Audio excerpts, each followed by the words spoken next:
In this video I will show you how to reverse a video on the CapCut app.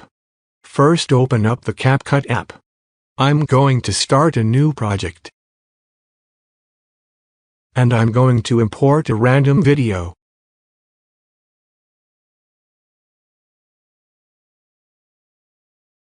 Now to reverse this video, just select the video.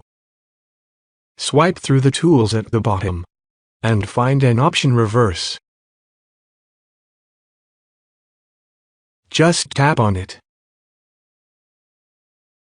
It will take some time to reverse the video. So now the reverse process is finished. And if you play the video you will see it has been reversed. So this is exactly how to reverse videos in CapCut app on mobile.